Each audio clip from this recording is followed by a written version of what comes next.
Change Zoom. Are we on? Are we on? Dr. Alex, are we live? Yeah, I think we're live. Sadly, I'm impounded. By Toff? By Toff.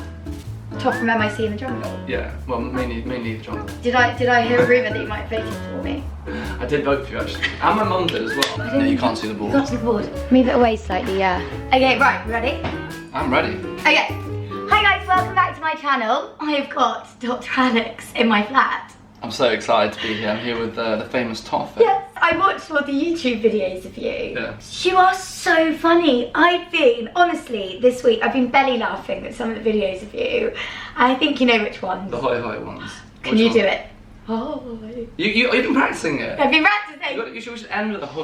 Okay, right, you do it now for me. Ahoy. This has what you tell have me. to ahoy. No. So I basically had a bit of an idea. I wanted to have a chat for Dr. Alex about, I don't know, life, health, I don't know. I've got lots of burning questions for you, but some of them are a bit weird. Are they? So we can talk about serious stuff, but we also have to play a game of I think we should do that, yeah. Operation. So the youngest person goes first. I'm 23. There we go. I feel like you're a bit of an oldie. I'm an old hand, aren't I? Yeah. I'm gonna start. Right. So I've got to go for spare ribs.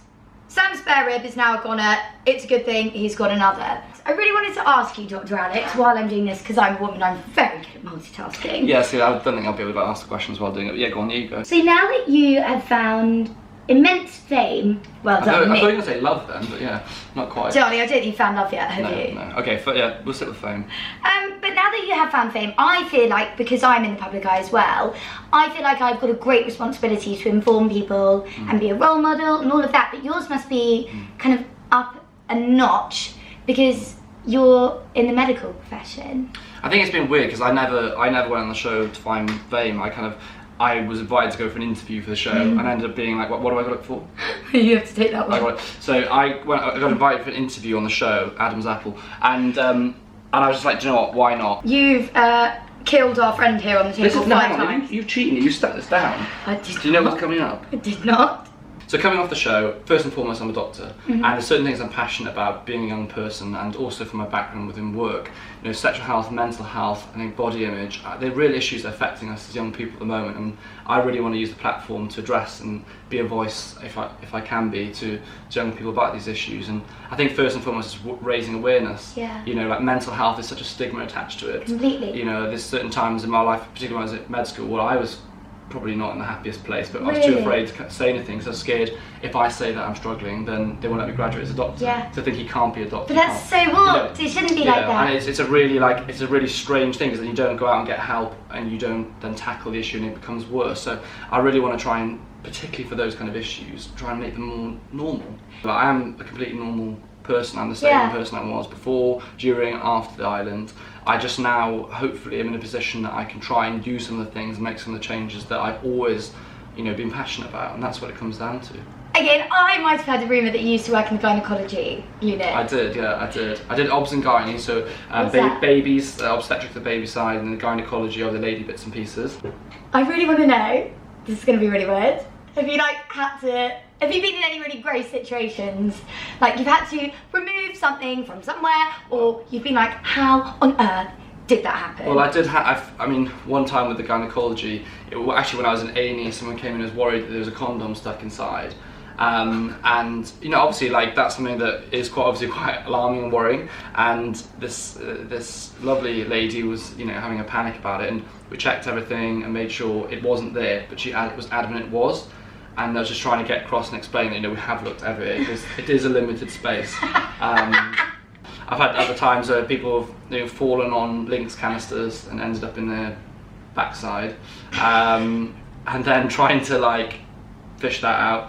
I can't even imagine working in an A&E unit. I mean, you've got a lot of friends surely that work in the hospital and stuff. I don't. You're my only doctor friend, I must say. Are we friends? I really wanted to ask you some questions because I am a young woman, and I think I am very open about women's kind of problems. Like, I talk about periods a lot, and some of my guy friends are like, oh, Toff, like, shut up. I think it's great that you're very open, actually, because like, you know, some of your stories you've talked about, like, you said about sweating and stuff like that. Yeah, always. I think it's brilliant. Like, you're not trying to be some, like, polished article. You are exactly who you are. You know, you're a beautiful young girl, but you're not trying to be perfect, as no one is. This is it. And I quite like that. When I get my period, which by the way, half of the world get. I just don't feel awkward about it in the slightest, but some of my friends do.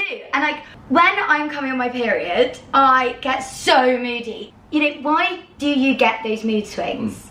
Premenstrual syndrome is talked about quite often, and it affects a lot of people. And for a long time, they thought it was, definitely to do with certain hormones. We talk about progesterone sometimes, and like prostaglandins, and other hormones essentially that affect and play a part in having a period. And it essentially is a load of symptoms, a varying amount of symptoms. Some of them are, feeling stressed or anxious or angry. But also the crying at things when I just shouldn't be crying, and the excessive hunger.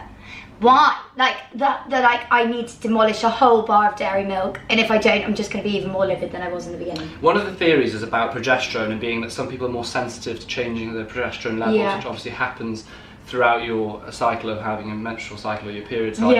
And the changing levels of progesterone can affect your neurotransmitters, and that's one of the theories about why you feel different, because you literally have a different level of your happy hormones in your Is that in what your it brain. is? Yeah. And the soreness down below and the painful periods is to do with what we call prostaglandins. Prostaglandins are essentially kind of a hormone type thing that's released at around the time of a period that helps cause the bleed essentially. But the problem is they also trigger pain receptors. Do you know how refreshing it is to talk to a guy that doesn't like squirm when you bring up the P word? No, I'm not bothered by it. No, you're like completely I think once you've done obstetrics, you've seen deliveries, you've helped in C-sections, you've done a sexual health clinic for long enough that I think you kind of, I don't think it bothers. Okay, I also wanted to ask, this is a bit of a weird question, but like, what do you call it? Like, I sometimes call it like a nunny, or like, I don't know, like there are names of words. I think one I've heard is a toot toot. I've heard of it, a toot toot. So the medical name is a vagina? Yeah. You look really awkward about it. She says, I'm not awkward about it at all. It's like, is it called a vagina? Yeah, but like vagina's like vagina. It's a bit aggressive, isn't it? A nunu. Or a foof. A foof, yeah, I've heard of that. The foof though, yeah. You call it a foof if you want. Isn't it so strange that we get really funny about talking about periods when it is so normal? Yeah. And I think we do just need to like make it not weird. And I know that you're quite big on like sexual health and all of that. What do you think we need to do kind of as a society in order to have better sexual health? I think that we need to introduce much more sexual health teaching within schools, starting at a young age, at least at secondary school, which the government is talking about doing from 2020. And I think also even at university, when we go to Freshers Week, let's talk about like, sexual health, like why does it matter? We had such a lovely conversation just before we started recording about, we were discussing condoms and how weird thing to talk about when someone first walks in. Yeah, that is less weird than it sounds. Yeah, but you heard someone say, if I go back to a girl's house and she has condoms, that means she's a slut. Yeah. How? Around condoms, everyone's kind of like, ooh, awkward about it. If a guy brings a condom on a night out, oh, he must be, he's planning to go back with a girl, or he's out to have sex, which in itself is an unfair judgment. And then you go, and if a girl's got condoms in her bedroom, she must be a slag. Yeah, it's just so ridiculous, weird. It just shouldn't be like that. Having condoms is normal. It's really cool. Yeah, but the one thing that isn't cool is having drug-resistant gonorrhea. Is that actually happening? That's absolutely. I mean, more and more now that people are getting STIs, going to clinics and going, right, that's fine, I pop a pill, take a treatment for it, fine. But the more that happens, the more these bugs become resistant. And eventually you get to a time where you go, I'm really sorry, but the gonorrhea you have, you can't treat. So I just want to ask you, like, what did you think if you went out on a night out or a date with someone and, they were very lucky enough to go back with you, what would you think if the guy had a condom with him? I think everyone has a sexual history, and if this bloke is actually carrying them around, I would think, oh gosh, that's a relief. It means he's taking care of himself and he's taking care of you. The other person. What would you feel? I feel like wait a minute. Would you? Wait for the siren. Where was it? I wanted to ask you as well. I do this thing like when I'm feeling a bit sad, and when you're just low and everything's a bit rubbish, I force myself to smile, and then I swear I feel better already.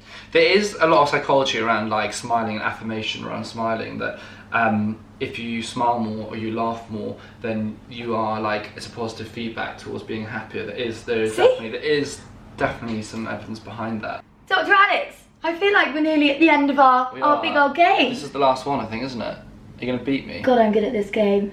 You are actually. Oh, look at that. Johnny, you might not have stolen any hearts on the island, but I've just stolen You've his. stolen his, that's fine. He looks very pleased about it. He does. I've just done a job on you. I mean, I've just beaten you so well. I'll win next time. Thank you so much for coming. No, I've really enjoyed it. It's lovely to meet you.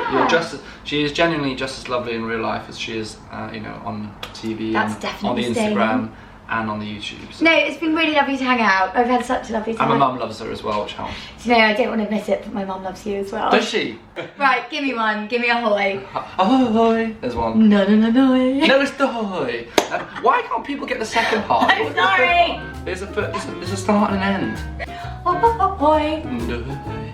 That's Thursday. We did it. Bam. What up, babes?